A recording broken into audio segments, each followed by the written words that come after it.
ilaha illallah ya Muhammadar Rasulullah. La ilaha illallah Muhammadar Rasulullah. La ilaha illallah Muhammadar Rasulullah. La ilaha illallah Muhammadar Rasulullah. Allah ga hatta malam tsololo. Malam Sokoto ya aka yi? Aka an kai na. Malo. Eh, To na ganka da jeka haka ina kai? wallahi ta binni. Takakkiya kai wayo. Ai maulidi zamu. Maulidi na ƙasa.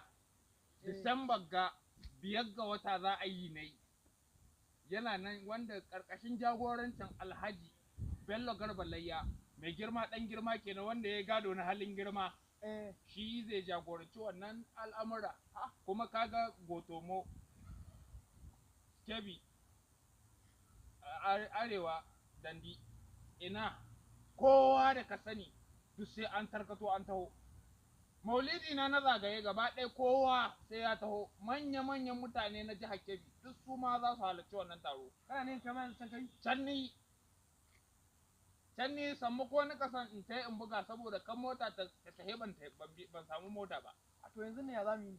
Da Dan ni ma barin baka ba, barin tsaya in wuce ka wuce kai kadai ban zan bi ka mai. ai baka sani ba, ai haraka inda ta manzon Allah ta sallallahu alaihi wa sallam. Mu ba za a mu ban baya ba, mu ma masoyansa muke. Wallahi masoyan manzon Allah muke. Dan haka duk wani abu da za a yi tare da mu za muna a tai a yi shi. Haka ne yanzu nan ya za a yi? Yanzu yadda za a yi. Ne ko yaya? Yanzu yadda za a yi. Ka kwaso kayanka dole tare za mu. To fa ka san ni ban da jaka, sai dai in su a cikin bagi. Ka sako su cikin bage ka gani nan ko shekara nawa za a yi wallahi ban da matsala. To ina zan cin ma yanzu nan? Yanzu ka cin min tasha. Dan Allah fa ka kauce. Wallahi ka cin min tasha. Dan Allah ka kauce malo. Ire-iren ku suna can kuma ba ku da matsala duk komai an shirya komai za a yi. To kuka kawo jakan rike mani. A'a ba zan baka jikkata ba saboda ni zan baka jikkata. To ai haka? An yi ma ba wai aya ba an yi ma. Yanzu in je dauko dan Allah ka kauce. Malo na san halinka wallahi. A saboda manzon Allah sallallahu alaihi wasallam ba zan wuce banka ba. Saboda kai ma masoyan su. Yawwa. Dan haka je ka dawo.